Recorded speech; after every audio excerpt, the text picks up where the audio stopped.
Hi mga love. So ayan for today, share ko sa inyo yung makaganapan namin na nag-field trip kami ng nakaraang araw. Bali nakarating na bangala kami dyan sa Nasugbu, Batangas.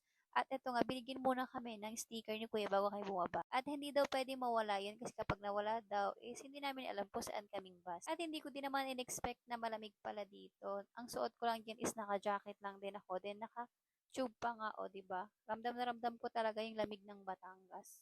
Pero okay lang din, sulit naman yung punta namin dahil sa unang pinuntahan pa lang namin sobrang ganda na. At ayan, tinuro muna pala kami dito sa unang pinuntahan namin. Kasama nga pala namin yan si Teacher Dolor and then marami pang ibang teacher. At ayan, sobrang saya nga. Sa unang pinuntahan pa lang namin, sobrang saya dahil sobrang daming batang natuwa sa mga nakita nilang plants, mga herbal na iniinom natin. And then hindi ko inaasahan, nakaapak pa nga ako dyan ng putik. At ayan, yung anak ko sobrang kulit, pero hinayaan ko lang din. Kasi nga nag enjoy din talaga siya, kaya hinayaan ko na, di ba?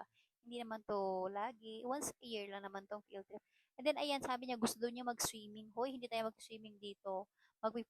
Magtutour lang tayo. At ayan, sobrang daming batang gusto mag-swimming. Akala talaga nila mag-swimming daw kami.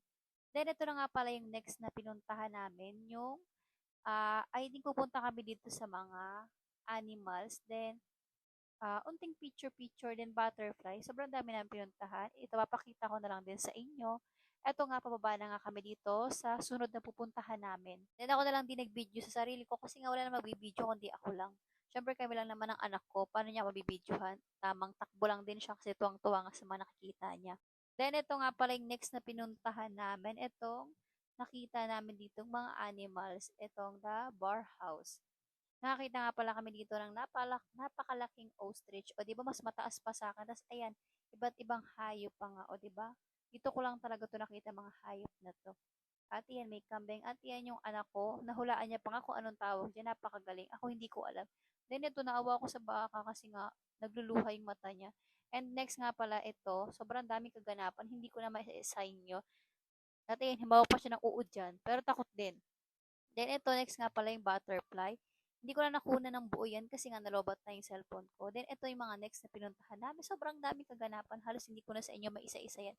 Kasi nga, pauwi na rin kami. Yan yung pinakalas na pinuntahan namin. Sobrang saya din talaga. Natuwa din talaga yung mga bata. Actually, may mga pinuntahan pa kaming iba pero bawal nga mag-video, bawal mag-picture, kaya hindi ko na rin nasama. At ito na lang yung kinunan ko, yung mga batang naglalaro. Ayan, sobrang dami talaga.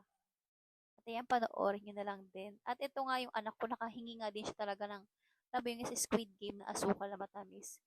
O, di ba? Sobrang dami talagang kaganapan, kaya hindi ko na-explain sa inyo. Ito na lang talaga yung nakunan ko.